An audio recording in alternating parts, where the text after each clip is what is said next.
let me tell you this. You don't hate budgeting, you hate what it makes you feel behind, overwhelmed, guilty, confused, and restricted. And yet, something in you still wants control.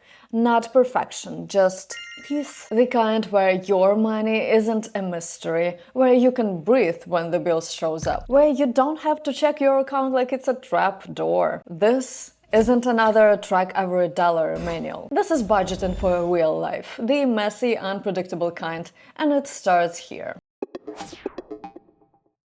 There is something no one tells you when you first try to get your money in order. Perfection will sabotage you. Not overspending, not being bad with money. Perfection. It starts out looking helpful, like motivation. You set goals, make out your income, list every expense you can think of. You tell yourself this is the month you're going to do it right. No slip-ups, no surprises, a flawless, grown-up budget. And for a little while it works. You track every purchase, you resist a few temptations, you even feel a little proud of yourself. But then something small goes wrong, you forgot a subscription, you go over in one category, you get invited to dinner and say yes because, let's be honest, you needed it. And suddenly that perfect plan doesn't feel perfect anymore. It feels broken, like you failed. And what do? You scrap it. You tell yourself you'll start again next month. And just like that, budgeting becomes another thing you can't seem to stick with. But here is the truth. Your budget isn't supposed to be perfect. It's supposed to be useful. And a budget that only works when life goes according to plan,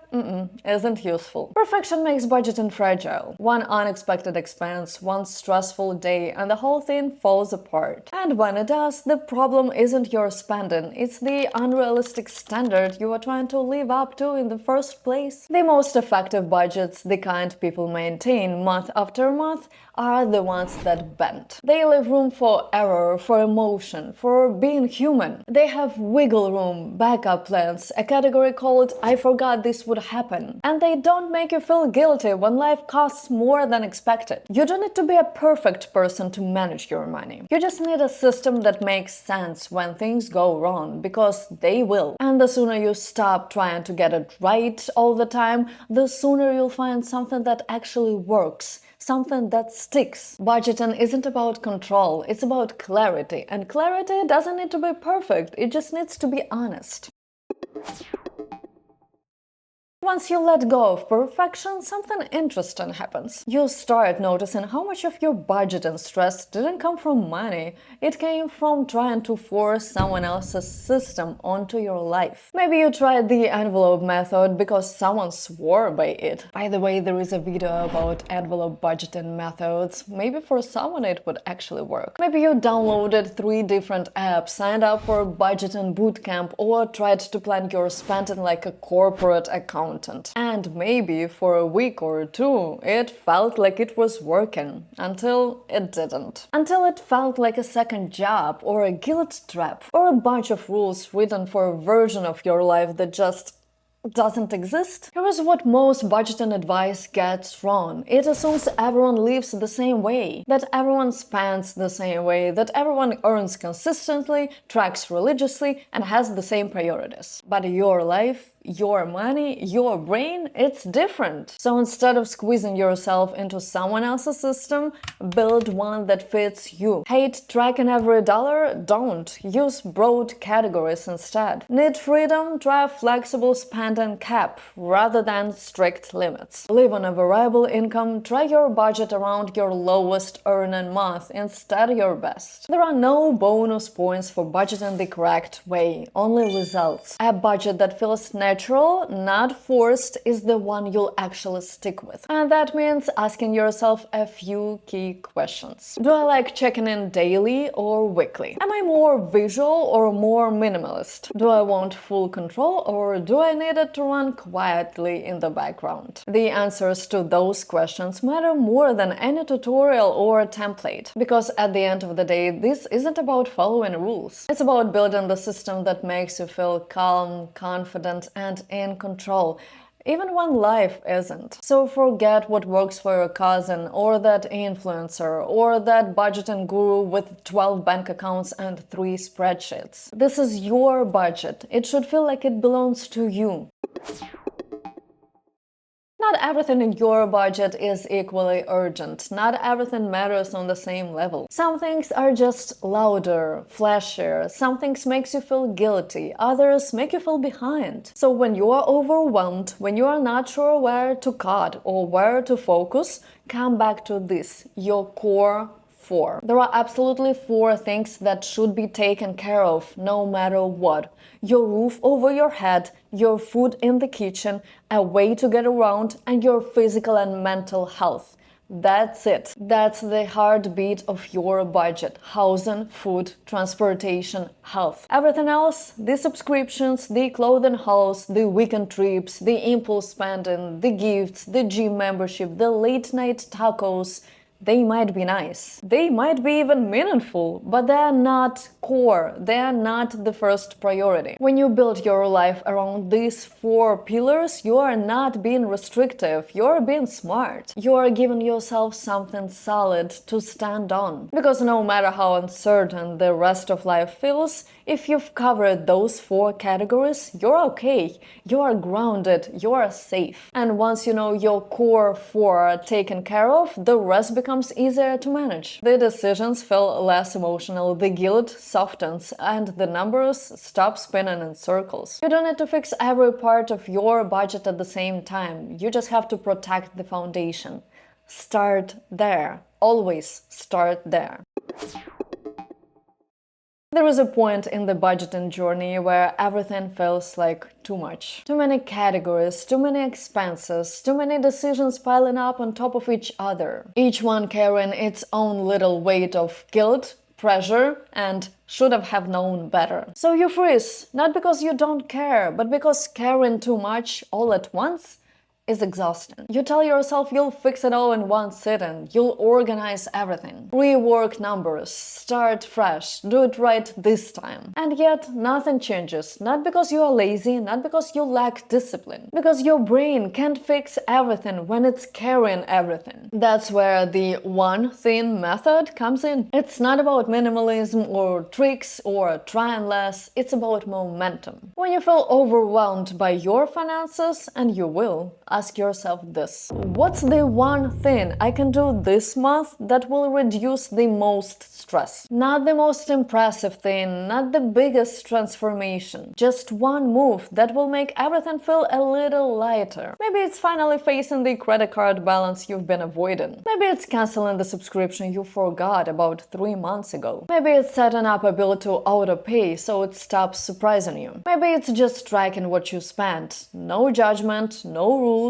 just watching. One thing, because progress doesn't start with fixing everything. It starts with regaining a little control, just enough to remind yourself, I can do this. We don't talk enough about how fragile financial confidence can be, how easy it is to feel behind, how budgeting can quietly become one more way you prove to yourself that you are not together yet. But when you pick one thing and follow through on it, even something small, you interrupt that narrative. You start to rebuild trust with yourself. And that's the real secret. The goal isn't to finish budget, perfect the plan, or solve every problem. The goal is to keep going, to stay in motion, to stay in the room even when it's uncomfortable. And you can do that as long as you stop trying to do all at once.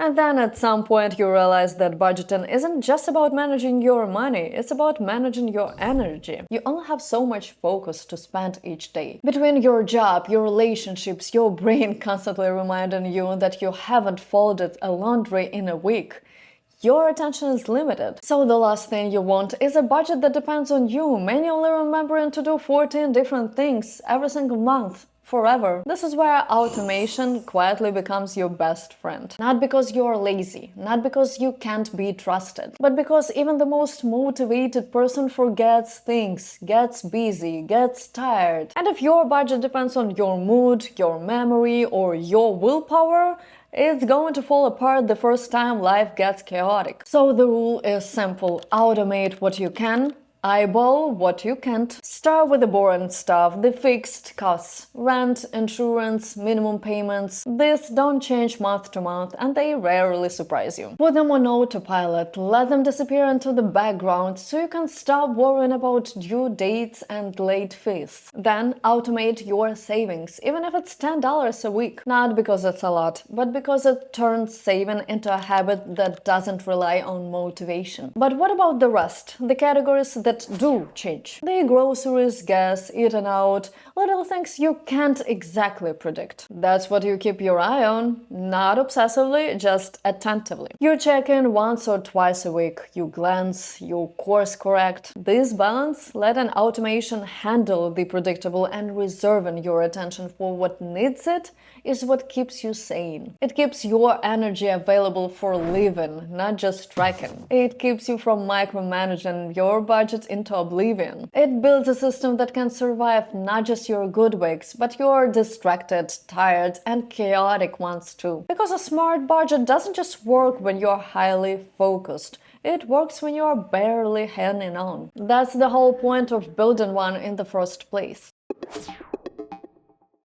If you've ever built a budget that felt suffocating, chances are you left one thing out: joy. It happens easily. You sit down with the best of your intentions to get serious, to be responsible, to stop wasting money on things you don't need. You cut back, cancel subscriptions, swear off takeout, promise yourself you'll wait until next month to buy anything that isn't essential. And technically it works. You spend less, but it feels hollow. You go through the month checking all the boxes, but it doesn't feel like you are getting ahead. It feels like punishment, like you are paying for past mistakes with current deprivation. And that's not sustainable because humans don't function well in survival mode forever. Eventually, we rebel. Quietly at first, maybe a treat here, adjust these ones there. But if the pressure builds long enough, we snap. And suddenly, we're in a spending spiral, wondering what happened to all that self-control we were so proud of a week ago. But here is the truth. You don't overspend because you're irresponsible. You overspend because you are starving for something that feels good. So what if your budget planned for that on purpose? Call it a joy line, a fun fund, a pleasure pocket, whatever name makes you smile. The point is,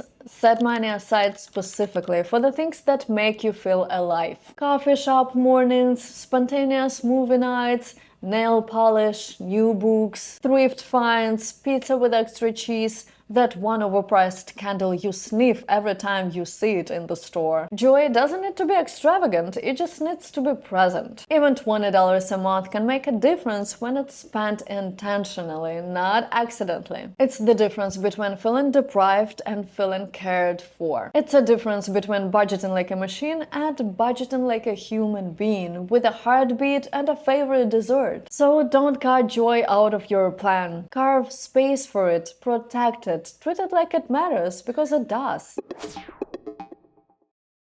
The numbers, always good look on day one. Everything's accounted for, the bills are lined up, the plan is solid. You feel organized, in control, like this might finally be the month everything goes according to plan. But then something breaks, or a news, or surprises you. Or you do what people do, you change your mind. You get tired, you get emotional, you say yes to dinner, you buy the thing you told yourself you didn't need, but it made you feel better in the moment. And just like that, the plan doesn't match reality anymore. But here is what you need to understand. This doesn't mean you failed. It just means you forgot to budget for what no one puts in the budget. Chaos. Not emergencies, not disasters, just life. The stuff that isn't urgent enough to justify tapping into your savings, but unexpected enough to throw off your plan. The in-betweens, the oops, the I didn't see that coming. That's why every budget, every real budget, needs a chaos cushion. Not a backup savings account you hope you never touch. A small intentional line in your budget that exists for no other reason than this: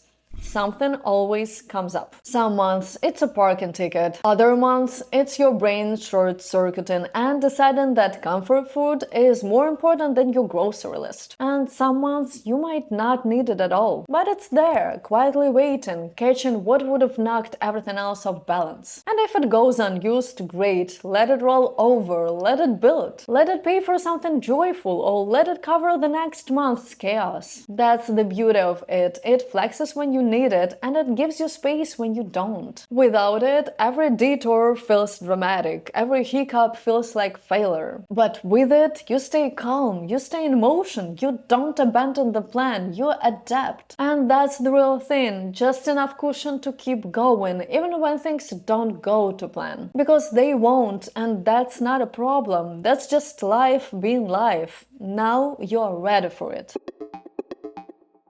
So here is where we end and where you begin again. Not with a flawless budget, but with something better. A flexible, honest approach that you can actually live with. One that grows with you, one that forgives you. You'll mess up, you'll adjust, you'll learn. That's not the exception, that is the process. And every time you come back to it, you're building something stronger. Trust, confidence, freedom. Progress doesn't come from doing everything right, it comes from not quitting when it gets hard. You've already done the hardest part, you've showed up. Now, keep going. You are absolutely capable of building the life you want. One decision, 1 month, one choice at a time. And thank you so much for showing up today and listening to these budgeting tips. I hope I gave you some confidence on your financial journey. I'll see you in the next one.